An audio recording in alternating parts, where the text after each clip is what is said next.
Percy puffed grumpily into the yards. He was feeling put upon and said so. "I feel put upon," he complained to Thomas. Thomas was confused. Put upon what? The rails? No, put upon with work. Driver says he is too. Put upon? What a silly saying, replied Thomas. But Annie and Clarabelle liked it, and they sang about it too. Percy's been put upon, put upon, put upon. Percy's been put upon, poor old Percy. Percy is being put upon. I am. He collected metal from the foundry, coal from the yards, flour from the mills,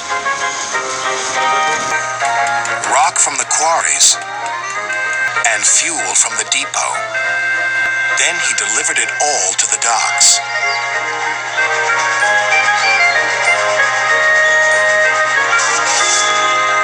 Next, he collected some empty freight cars. "Who's this dirty little engine?" cried the freight cars. "We want Thomas or Duck." Percy ignored them. Put upon, that's what I am. That night, all the engines laughed at him. "We can see what's been put upon you," said Thomas. "Silence," said Sir Topham Hatt. "Percy, you've done a good day's work. Now get a good night's rest." "Yes, sir. Thank you, sir." Next morning, he took some freight cars to the coal yards. Then he had to push empty freight cars to the mine shaft. When he arrived, there was trouble. The foreman spoke to his driver. "The freight cars are stuck on the mechanism. All they need is a good push. We'll do it right away." Percy shunted back to where a large canvas barrier was used to protect his line from loose rocks. Percy charged at the line of freight cars too fast and too hard. "Oh no!" gasped Percy. The freight cars broke free, but ran out of control to the mines below. On! Faster, faster!" the silly freight cars yelled. Then there was trouble again.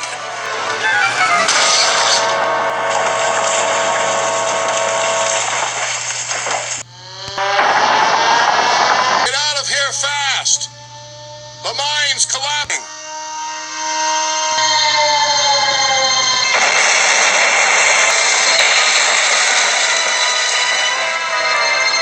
"We'll just have to make a run for it, Percy," called his driver. "There's going to be an avalanche," wailed Percy. And he was right. Worse still, the track he was on began to crumble. "Oh, help!" wailed Percy. Then he remembered something he had seen earlier. "There's a canvas barrier by the track. That might save us." They were just in time.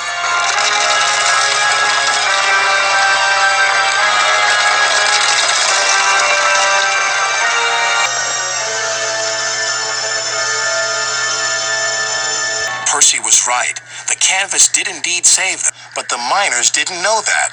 "The avalanche has buried an engine and its crew," shouted the foreman. "We must help them." When Percy had been rescued, Sir Topham Hatt spoke to his driver and fireman, then to Percy. "Driver told me how brave you were, Percy.